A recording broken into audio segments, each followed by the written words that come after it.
Now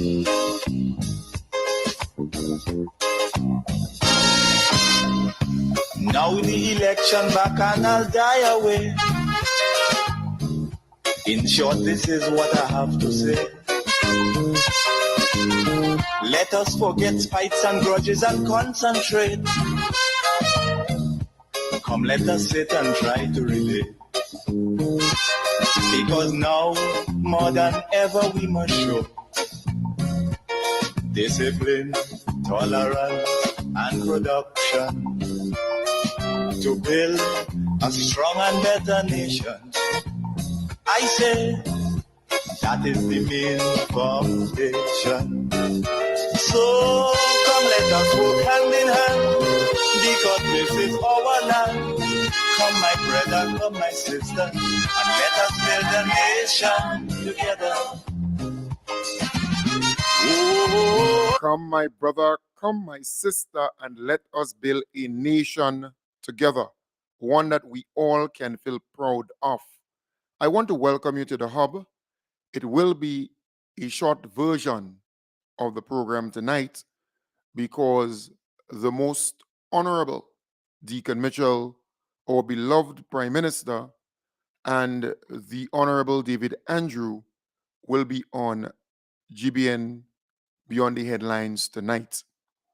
So it starts at 8:30, and I expect you to cross over, move over, and listen in to what they have to say. Because I believe it is important for us to listen in to our beloved Prime Minister and the team. So just giving you a heads up, at 8:30, the program will end tonight. And then you just switch over to GBN. They will be bringing the Beyond the Headlines. I want to start off tonight by sharing with you some positive news. Let's start off with the Honorable Jonathan Lacrette. As part of government's transformative agenda and in keeping with the spirit of community building and development, Government Senator Jonathan Lacrette has embarked on a series of projects in different communities within the St. George Northwest constituency. Just over $86,000 is being spent to build and refurbish the infrastructure of walls and buildings. The MTV News team was able to visit the areas of Mount Morris and Happy Hill, where Senator Lacrette explained why these areas were selected, the first of which was a back wall in Mount Morris.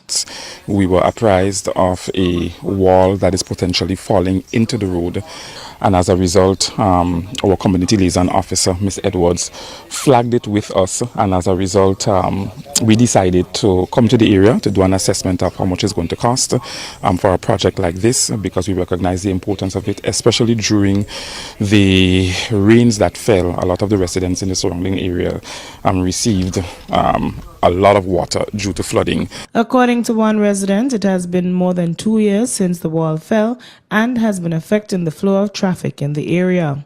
In the Happy Hill community, the building which once housed the Happy Hill preschool is also under renovation, which is estimated at a tune of $40,000. Speaking to our news team about the scope of work to be completed within the next 3 weeks was one of the builders, Kenny Newton. Well, the scope of work that's supposed to be done is that moving some of the old rafters and lats and replacing it with new ones. And when we finish that, we have to plaster the back and also demolish the step and build a new step. That is what we'll be doing for now. The Uganda Martyrs Catholic School, popularly referred to as the Happy Hill Primary School, is also on the list of projects being undertaken with the rebuilding of a back wall. Principal of the school, Kevin Francis, says he is happy that this is being done as the demolished wall posed a danger to students. I want to say thanks to Mr. Lacrette and the government of Grenada for providing us with this retaining wall and fencing, which will benefit the students immensely because of the security reasons and even to assist them in their protection, because many of the students, they use here as a play area, And there are times when the fence were broken down, and so it poses a threat to the student safety. Senator Lacrette noted that there are other areas within various communities that are being looked at for refurbishment, including the Cherry Hill Community Center. Reporting for MTV News, I am Donella Hostin. Right, so the Honorable Jonathan Lacrette continues to do a lot of work in that constituency. And remember, that constituency was, from what, 40 years? About 40 years now, that constituency has been in the hands of one person, the old cock, right? So the old cock has been the member of parliament for that constituency for the last 40 years or so. So Jonathan Lacrette ran against the old cock, and the old cock won the last election again. But that is not stopping the Honorable Jonathan Lacrette from doing good things for the people in that constituency. Many a times when I listen to the little, things that are happening in that constituency, those projects and programs and initiatives and so on, I sometimes just laugh out loud to say, but wait, this constituency never had a real representative, for all the many, many, many years. Now we see the Honorable Jonathan Lacrette doing stuff to help people in that constituency. But the old cock has been there for so long. And it's like, it's his constituency. Nobody else could win it. He's the boss, but he has something coming. The Grenadian people are waking up over and over and over again. I say to people, all you need to do when the NNP has some news item or they're being featured, just go under the, go in the comment section. Go under that piece in the comment section and read. I read a piece with the Kimpton Kiwana Bay Resort where Keith Mitchell spoke, right? He was featured in that piece. And 90% of the people who commented under that piece were negative towards him and the NNP. And it goes across the board, don't matter what program, where they are, whatever news item. It's the same thing you're getting. The same feedback, the same comments, negative towards the NNP. Don't matter where. It could be GBN, it could be MTV, it could be on their page, it could be on any page. The Grenadian people are ready for them. They're just not able to break through, no matter what they do or what they say. All you need to do is to go in the comment section, and if you're politically savvy, you'll get a feel as to what the Grenadian people are thinking and where they stand on issues. Very, very clear. But let's move to another positive thing that's happening. All right. Let's move to, the throne speech. Let me get there's a little promo on the throne speech that's coming up next week. Join the Government Information Service live on Tuesday, September 26, 2023 for the ceremonial state opening of the second session of the 11th Parliament, guided by the theme Forward into 50, reflecting on the past, solidifying our future.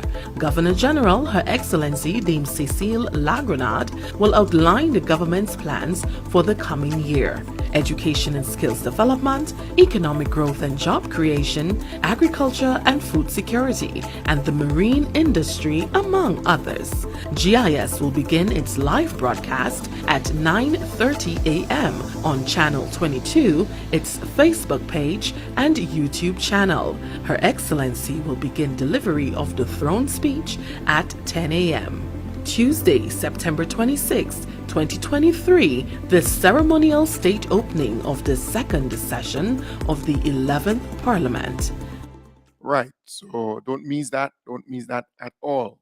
That's important because at that ceremonial opening, our Governor General will lay out the focus areas for the government, what are the priority areas for the government in going forward. So I think it's something that you need to tune into and listen in. The NDC chapter in Florida, in the United States, they're having that gala. Let me give them a little promo. Grenadians and friends of Grenada in South Florida, our beloved political leader and Prime Minister, the Honorable Deacon Mitchell, is coming to celebrate with us at a grand gala on Saturday, October 14th at the luxurious Floridian Ballroom in Pembroke Pines. The occasion will mark the first anniversary of the NDC Florida chapter. Prime Minister Mitchell will be delivering the keynote address outlining his vision for the development of our beautiful tri-island state. Meet and greet the distinguished Caribbean leader. The gala starts at 7 p.m. with a cocktail hour followed by dinner and dance. Tickets to the gala is only $200 and are available from any member of the NDC Florida chapter or online at gotofed.com. Proceeds towards the construction of the party's resource center and other programs of the chapter. So get your tickets now for the NDC Florida chapter inaugural gala, October 14th at the Floridian Ballroom, Pembroke Pines, Florida. You can't afford to miss it. Right. So we wish them all the best. We wish them all the best. So the Honorable Kyrene James, she has a town hall style meeting tomorrow, God's willing, the 19th at the Concord Government School. All right. So the folks in that area, please go there and be a part of that. Our beloved Prime Minister will be there and other ministers. They will be at that town hall meeting at the Concord Government School. I think they're starting about what, 5:30 thereabout. I think it starts about 5:30 thereabout. So please go there and be a part of that. That's tomorrow, God's willing. Quite a number of consultations are taking place too, and a number of meetings are also taking place. So I want to encourage you to participate. You can go on Facebook and you'll see all of them, all the meetings and all the posters and so on. All right. Nice. Let me now move to this piece here because I believe it's important that you hear about this.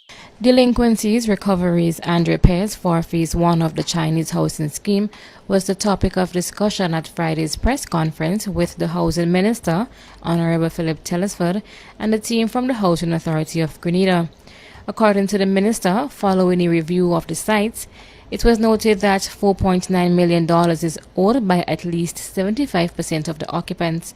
Giving more details on the monies owed based on locations was Giselle Charles, accountant at HAG. The minister briefly told you it was $4.9 million, almost $5 million in arrears. Of that $5 million, we have $2.2 million that is being owed by the Phase 1 unit clients. Phase 1 we refer to as the housing units in Frequente, Monge, and Soubise. These units total 353 in all. So we have $2.2 million outstanding from the 353 units. The remainder of the arrears, $2.7 million outstanding from the other various housing aspects governed under the Housing Authority. So those are the mortgage and lease clients, the Dunfermline lease to own houses, and the Dunfermline apartments. $2.7 million. Charles insists that delinquent occupants should contact the Housing Authority if they have trouble meeting their commitments, as they are willing to work with them to review and revise payment plans. We hope it does not get to sending a final demand notice. We are urging the clients, you know who you are. You know that you are not servicing your loans. You know that you are a resident of the unit. We have been alerted to what the receivables balance is. Housing Minister Honorable Philip Telesford says measures are being put in place and that the process that was being used cannot work. And we perceive that the collection process or otherwise the management surrounding the collections of these outstanding amounts have failed. That process cannot work. It hasn't worked, and it has failed. Either because there was no political will, or either because we simply refused to function as a professional organization. Repairs and maintenance work on the housing units are scheduled to commence in October and is estimated at around $2 million. MTV News, Donessa Pantru. Right. So that one there, that's very interesting because the NNP folks are out there. The NNP pundits, NNP supporters are out there saying, well, don't collect the money, right? Forgive them, ease them up. Come on. The majority of these people have been owing 6-7 years arrears. I'm talking about they have not paid over the last 6-7 years for the apartments, for the buildings. And they live in them, and they could care less because the majority of them, they're NNP supporters. They're NNP supporters, the majority of them. And in fact, in the whole selection process of people to go and live in those facilities, it was heavily dependent on who you support and not whether you could pay or whether you're in need, genuine need. I know of people who have apartments and they have their own house and they still have apartments there, or they put somebody in there to hold it down for them, but they're not paying. But the NNP surrogates and pundits, they're out there saying to the government, well, cut them a slack. Don't take the money from them, the $4-point-something million, but start afresh and hope that they will pay. But they have not paid for the last 6, 7, 8 years. Do you expect them to pay in going forward? You must make them pay. You have to demand that they pay, because this is not free. Remember, it was the NNP who put these people in those different apartments. The NNP. They put them there. And the NNP did not collect the money. They refused to collect the money, the NNP administration, because they see it as too politically charged. They're going to lose votes from these people. But I'm happy that something is being done now, because they want me and you, taxpayers, to pay for the repairs, to pay to fix the facilities and to maintain these facilities. And mind you, they're mashing it up, They're mashing up the doors, they're mashing up the windows, they're breaking down the everything in there. Lights, bulbs, switches, everything. So these people, they're not paying and they're mashing it up. But that is what you get from those NNP supporters in particular. I'm not going to mince my words or play nice, because you know me, I'm frank. The majority of people who occupy those housing schemes are NNP supporters. That is why they're out there saying cut them a slack, ease them up. But we have to be very firm. In fact, NNP pundit, as I would believe, you always push the agenda of NNP, since I know him co-hosting or being a guest on the Hard Talk program, the NNP Hard Talk program with Sheldon Scott, the big old tomcat, right? Remember the big old tomcat? And he was on a program Sunday saying this. Out of that. But what I want to speak about is the whole question of persons being delinquent, right, on payments and so for the houses, and which is expecting, because the best of us, we owe, banking institutions, we owe the shops, we owe whatever persons that we're dealing with, and so.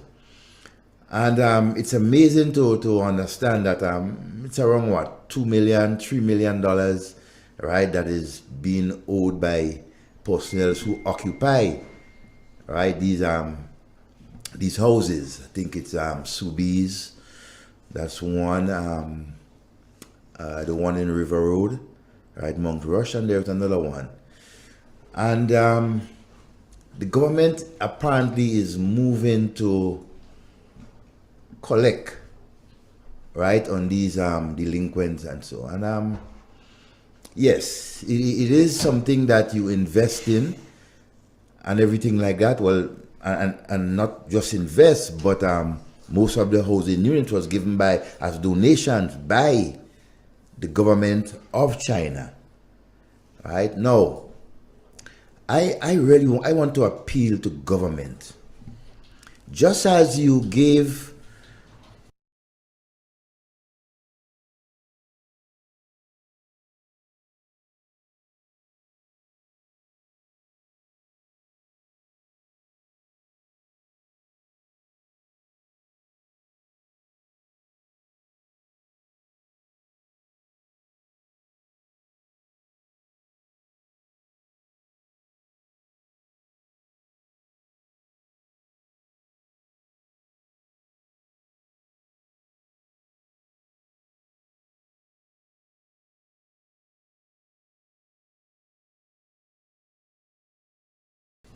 the business people tax amnesty, you gave other persons tax amnesty.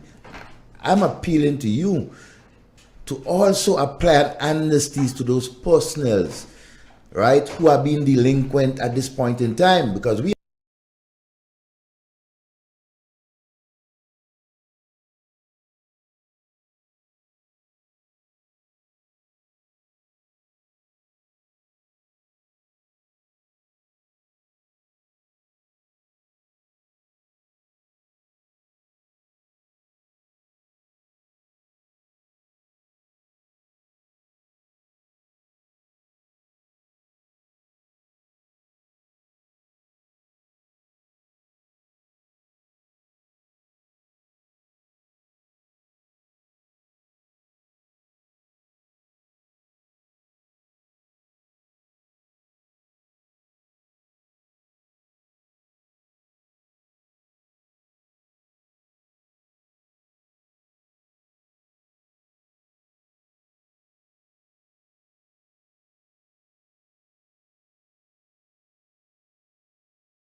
understand the economic situation. We understand the persons who are dwelling there. They are not persons per se who are not under the poverty line. So I want to bring to you Minister Telesford and Prime Minister, members of his government too, give the people who are delinquent in the sum of what, over $2 million, give them an amnesty. Let the government basically take up that expense, just as you did with the business people. They didn't pay a lot of VAT that they have collected, and so a lot of them didn't pay, and they had penalties.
on it. You waive it from them.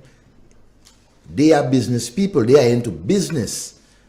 But the persons who occupy these units and so, I think that they need your assistance. And I am begging, I'm appealing.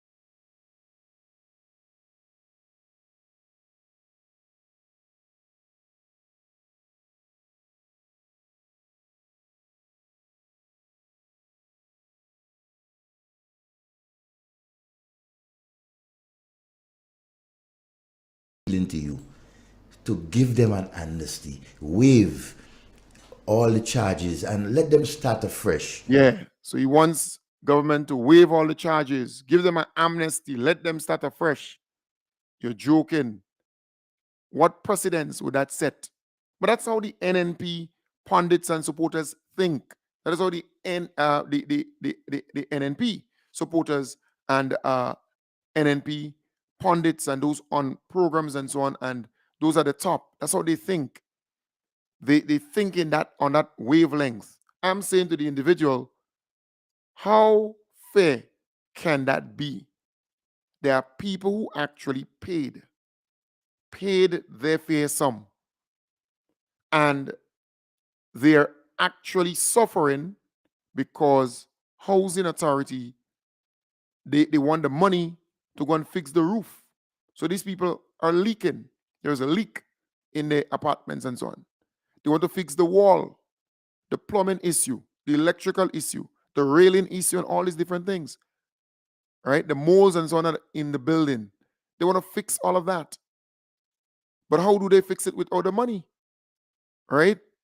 So you're not paying and you're affecting the people who paid.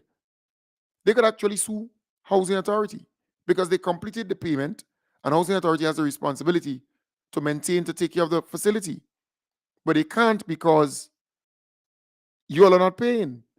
But the majority of people in those facilities, they are NNP supporters. And that is why we said long before those apartments were given out, because this one is NNP and so on. Yeah, a lot of them, because of their political affiliation. So now it's coming back to haunt them, to bite them. That's what's happening here, you know. It's coming back to bite them. Because they have to go on radio and on TV and beg the government to give amnesty to these people, to forgive them, and let we taxpayers' money spend to do all these different repairs and so on, and then for them to go and mash up the door again, mash up the window again, mash up the light fittings and everything, mash up the pipes. That's how they operate.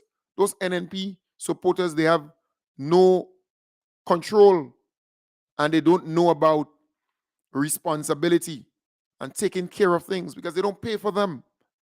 Right? Free, beg. That's how they operate.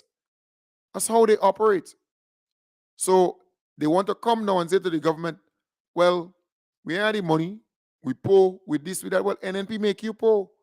NNP made you poor and vulnerable. And mind you, when you have party and tickets $200 and $300, they find the money to buy the tickets, you know, to go to them party and them, you know, all party day. But when it comes to minding their business and paying their fair share, they don't want to do it. It's amazing. But I am saying the time has come for us to say it as is. The frico, that's over. Frico, beggy, gimme, that's over. We have to put a stop to that. Because the people who are balling the most are those NNP supporters, because they're accustomed begging, going in some constituency office and beg for this and beg for that and scrunt. They're accustomed with that. They don't want to work. And even if they work it, they want to pay their bills, or little bad pay. Pay up or evict them. Yeah. Let them go and speak to the old cock. Go and let the old cock take some money out of he 19 million to help all you. Right? And Peter, well, Peter, my good partner, he wants leadership. Take some money out of all what you have and help them. Yeah. If you love them so much, help them. It's amazing. But they're always like that. They want free. So they want to get the apartment free. And if NNP was in power, we would not have heard anything about that here. That would remain just so. Yeah. No responsibility. When these people talk about making Grenada ungovernable, that is what they meant. So you have these people going to apartments and so on, and they know that the housing authority have to come back and repair the facility, maintain the facility, clean the yards, pay people to do all of that, repaint, change this, change that. But still, for all, they were not collecting the money and so on. In fact, if I was responsible for that ministry, I would make some major changes in the housing authority and also in housing as government, from a government standpoint, not just the statutory body.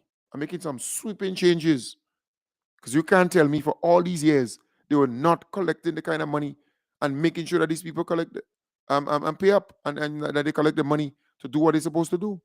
That nonsense has to stop, right? But folks, I want to wish you all the best. Remember, I told you it's a shortened version of the program tonight.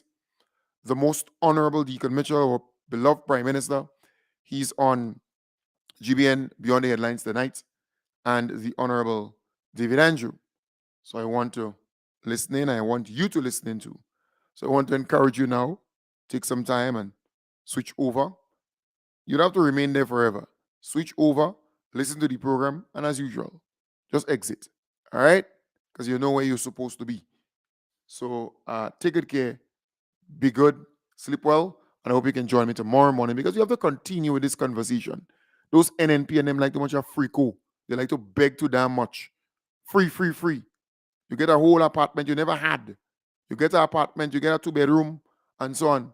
And you believe that you should leave there free, mash up everything, and still come back and say to the government, I can't pay.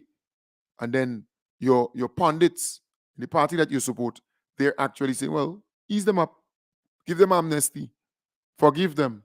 Now, what kind of precedent